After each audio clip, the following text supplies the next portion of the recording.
I'm Kirk Jowers, and welcome to the FAQs episode of the dōTERRA COVID-19 series with Dr. Russell Osguthorpe, the Chief Medical Officer of dōTERRA and a board-certified pediatric infectious diseases specialist. Thank you so much for watching, commenting, and asking questions. And here are a few of your most frequently asked questions for the week of March 23rd. So Russ, thank you so much for being with us. First question, is there evidence that the virus can be spread from infected surfaces? Yes.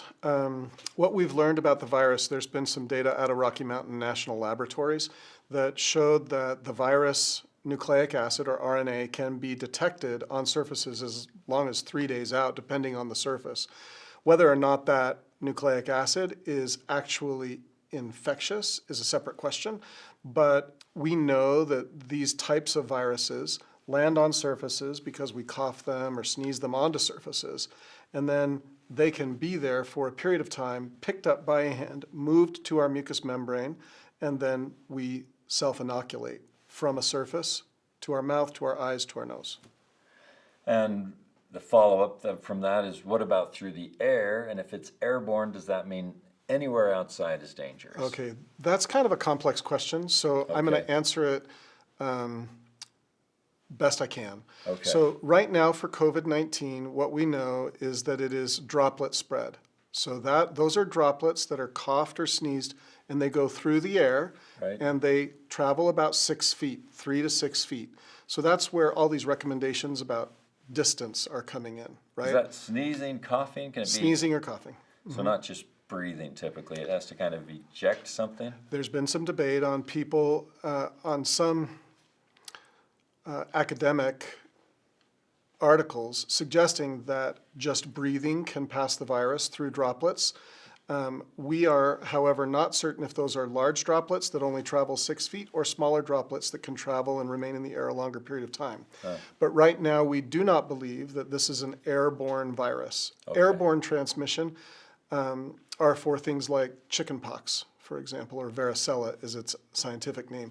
That virus is transmitted very efficiently through the air and is an airborne virus.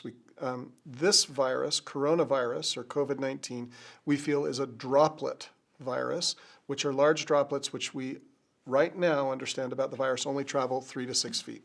Okay. So let's put these into practice. We had a number of questions such as, is it safe to go for a drive? Yes, absolutely, as long as the people you're driving with are not infected. Right. Right? But that's an important distinction, right? Yes, of course, we can go for a drive, but if we put 12 kids into a van, that's a different scenario. And go around the neighborhood picking them up. Yeah, right. So everything has its own risk associated with it. But yes, you can go for a drive, absolutely. What about kids playing outside, riding their bikes together? Absolutely. Going outside, I strongly recommend, especially if it's a beautiful day, because we are all feeling stress, and being outside reduces stress.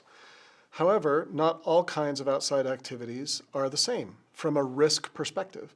Riding a bike with a friend is totally different from a risk perspective than walking down a beach with 1,000 different people. Right. Right? One, you're exposing yourself to one human being. The other, you're potentially exposing yourself to thousands. And the handrails along the boardwalk and wherever you get a drink of water and kids on a crowded playground, same thing. Same thing. And grabbing things. If we take 20 kids over to a playground because we want them to play, that playground can be a way that we spread virus from surface to our mucous membranes.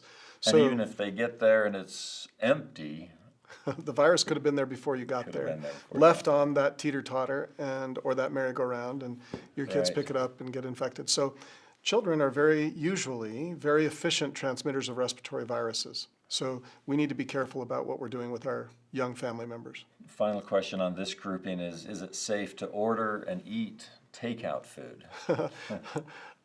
I kind of maybe see the world a little bit differently as an infectious diseases physician. Right. So my answer to that question would be yes, as long as the people who are preparing your food and delivering the food are not infected. Which is hard to know. Right. But I got a salad at work today from somebody that prepared it. I didn't prepare it myself. Right.